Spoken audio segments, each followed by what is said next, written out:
This human system in yoga, we look at it as 5 sheaths or 5 layers. 5 layers of body. In the yogic system, there is no such thing as mind, there is no such thing as anything. Everything is seen as body because we are looking at it as a technology for transformation.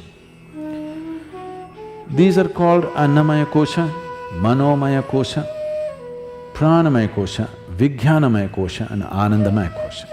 Anna means the food that you've eaten. What you call as my body is just the food that you've eaten, isn't it? It's a heap of food. Small or big is your choice, but it's a heap of food whichever way, isn't it?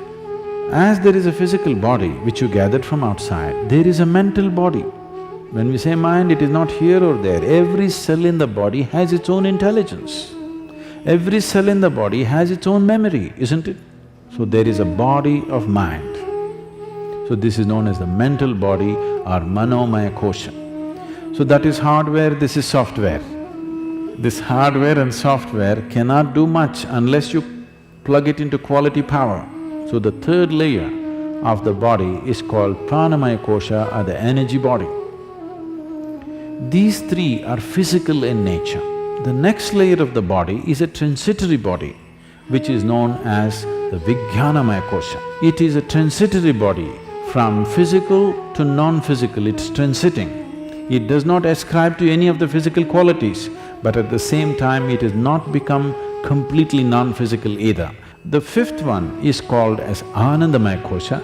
In English language, it translates into as bliss body. Bliss body does not mean there is a bubble of bliss inside you. We are calling it bliss body because in our experience, whenever we touch it, we become blissful. So we are calling it bliss body. That's not its nature, that is what it causes for us. It is a non-physical dimension which is the source of everything that is physical. If you align the physical body, the mental body and the energy body in proper alignment and balance, there will be no physical or psychological ailments within you. It is just a disaligned state which causes all kinds of problems. When body comes to a certain ease, there is no dis-ease. So if you align these things, only then you have a passage, you have a possibility of touching the Anandamaya Kosha, where blissfulness becomes a natural process. It is not that you're blissful about something, you're just blissful because that is the nature of life.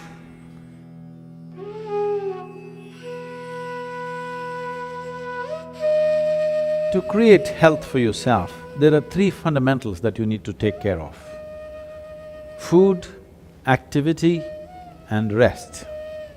When it comes to food, one of the most important things that you must be conscious of is, on a certain day when you eat a certain type of food, whatever you eat, you must consciously notice how quickly does it digest and become a part of yourself. Any food that you eat, if it lasts over 3 hours, that means you've eaten bad food and that is something to be either avoided or reduced in quantity.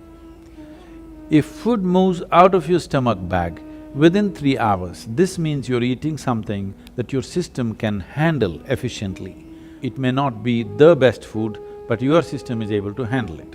And between one meal and the next meal, if you create a clear gap of 5 to 6 hours, and in between if there is no other ingestion, you will see the cleansing process in the system on the cellular level, cleansing will happen. This cleansing on the cellular level is most important and significant for a healthful life.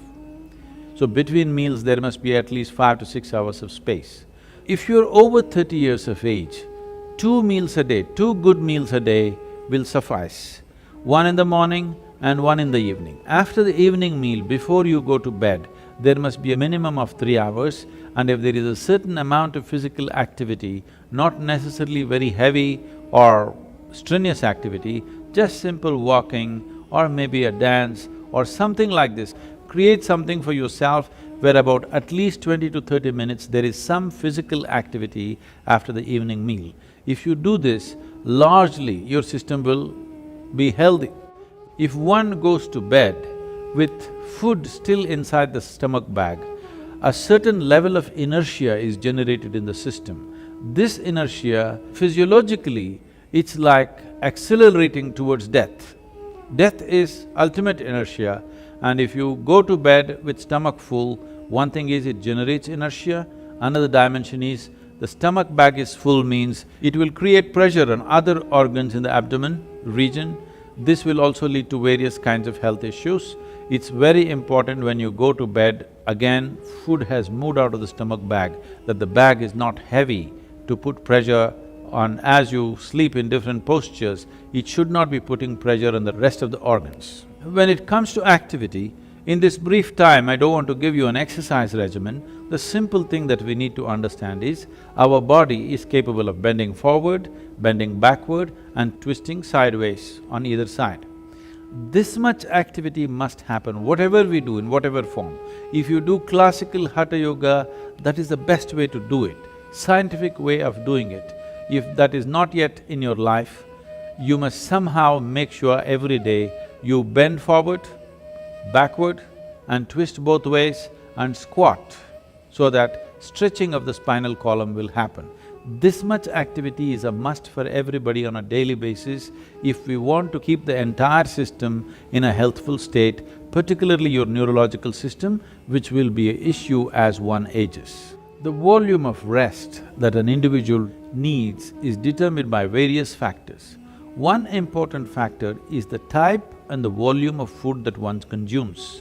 When I say the type of food, you must experiment with foods and see what type of foods cause maximum heaviness within you, what type of foods will leave you light and agile. If you make sure at least 40% of your diet is fresh vegetables and fruits, you will see the lightness in the body will come, because what the body needs is restfulness, not necessarily sleep. Most people understand that sleep is the only way to rest. No.